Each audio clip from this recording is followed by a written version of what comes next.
الإعلان، ننسخ الرقم، ندق نسخ، نضغط مباشرة إلى الواتساب، ندقه التالي، جار طلب إرسال رسالة نصية. أيوة هذا الرقم شغال. نرجع نحدث الرسائل كما ترى 16. السلام عليكم أعزائي المشاهدون والمتابعون، حفظكم الله أينما كنتم ورعاكم برعايته. كما ترون تفاعل معنا رقم وهمي لدولة فنلندا 358، والرقم ظاهر أمامك بدون أي مشاكل. كل ما عليك عزيزي المشاهد المتابع تابع الشرح حتى النهاية معي لكي تحصل على مثل هذا الرقم. ندخل إلى البرنامج المذكور في الشرح. هذا هو تطبيق الأرقام الأمريكية الذي شفته في جرعات كثيرة.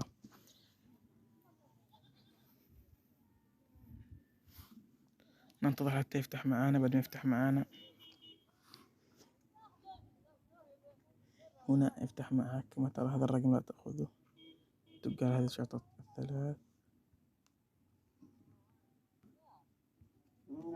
تنتظر حتى تظهر لك الشرطة الثلاث كما ترى.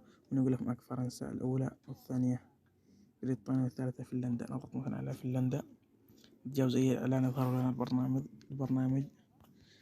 هنا كل ما عليك تنزل إلى تحت، تقلع الصفحة هذه، ثم تذهب بك إلى الصفحة النهاية.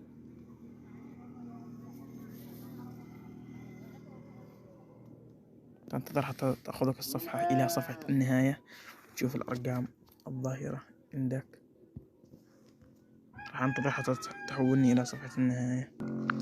بعد ما حولتني إلى صفحة النهاية الذي تراها أمامك هنا، يقول لك هنا الصفحة 60 كما ترى. تضغط عليها الآن صفحة، تختار أي شيء من هذه الأرقام، تدق على الرقم ضغطة واحدة، تتخطى الإعلان الذي يظهر لك في البرنامج،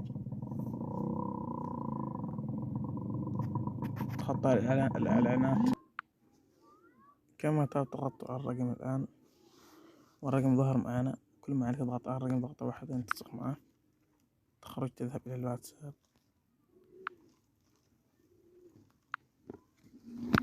تلصق الرقم في الواتساب، تدق على التالي، تبقى متابعة، تشوف لو طلب معها الكود مثلا. هنا يظهر لك الأكواد لكن لم يطلب معها الكود. لماذا؟ لأنه الرقم لم يقول إرسال رسالة، بل طلب إعادة إرسال الكود يوصل عند صاحب الرقم.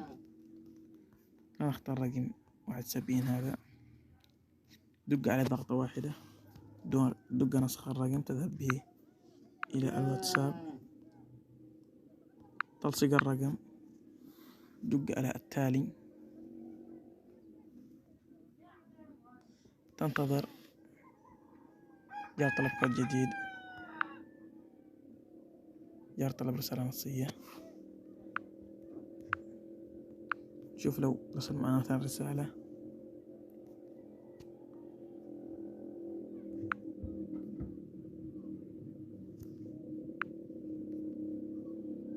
يطلب معنا ننتظر حتى ندق إرسال رسالة. انتظرنا حتى خلص معنا الوقت، نشوف ماذا يعطينا الآن. هل إعادة إرسال الرسالة أم اتصل بي؟ ننتظر الوقت يخلص ثم ندق على كما ترون هنا مخمن لكن اتصل بي. نرجع إلى غيرت إلى الصفحة كم 9 يمكن 59 كما ترى. الأكواد داخل الأرقام كلها جدد. ندق على أي رقم، ننتظر حتى يفتح معنا الرقم الذي طلبناه. مثلا ضغطنا عليه، خط الإعلان، ننسخ الرقم، ندق نسخ، نضغط مباشرة إلى الواتساب، ندقه التالي، جار طلب إرسال رسالة نصية. أيوة هذا الرقم شغال. نرجع نحدث الرسائل كما ترى 169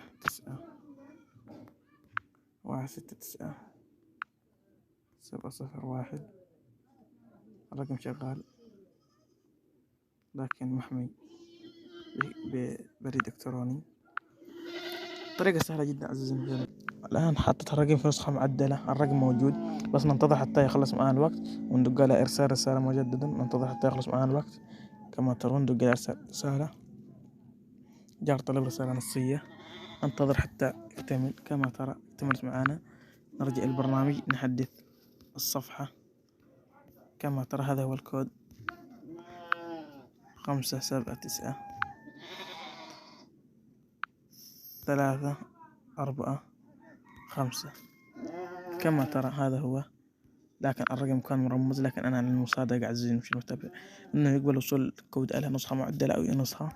الشرح أمامك عزيزي المتابع. كما ترى كل ما عليك عزيزي المتابع تتابع معي الشرح، تتبع الشرح الذي طبقته لك.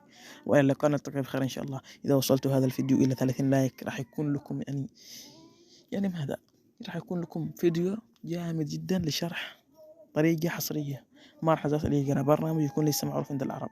يلا إلى اللقاء.